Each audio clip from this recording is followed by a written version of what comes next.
के भीतरिया क्या बोली जितना बड़ाई करब कम में बा, लेकिन विकास भैया कि उठावा तोहार जैसे हाँ भोर के किरनिया हैया में प्यार के हर समाइल बा दुनिया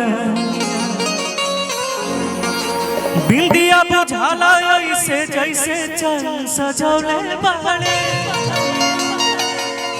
कि बिंदिया बुझाला ऐसे जैसे आहू चंद सजौले बाड़े। अरे भैया देखिए बड़े भैया की तरफ से आशीर्वाद आ गया, क्या बात है, तुम भैया खाती ताली बजा दी क्या कि भगवान बड़ी फुर्सत से तोहरा के बनौले बाड़े। भगवान बड़ी फुर्सत से तोहरा के बनौले बाड़े। हमरे खातिर तोहरा के दुनिया में भेजौले बाड़े, हमरे खातिर तोहरा के दुनिया में भेजौले बाड़े। भगवान बड़ी फुर्सत से तोहरा के बनौले बाड़े। भगवान बड़ी फुर्सत से तोहरा के बनौले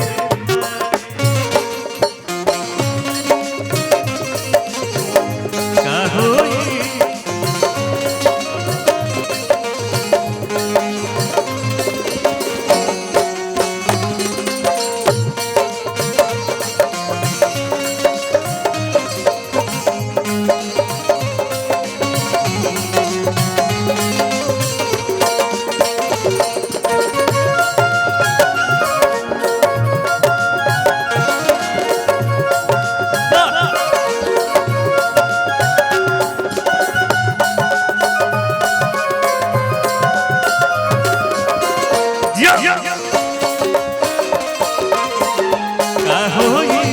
जब देखूंगा तेरे दौर से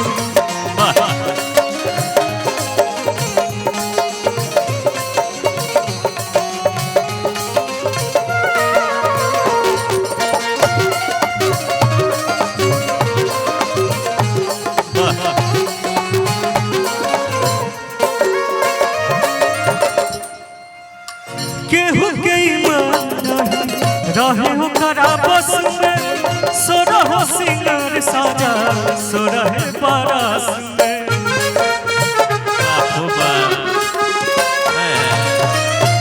बड़े भैया विकास भैया की तरफ से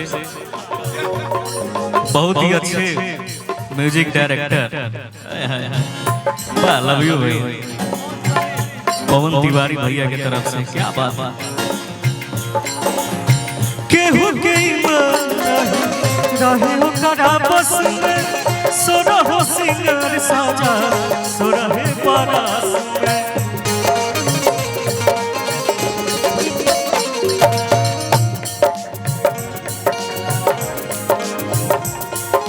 हुस्न के जादू अदा के मंत्र पे चलौले बाड़े, हुस्न के जादू अदा के मंत्र पे चलौले बाड़े। भगवान बड़ी फुर्सत से तोहरा के बनौले बाड़े। भगवान बड़ी फुर्सत से तोहरा के बनौले बाड़े। भगवान बड़ी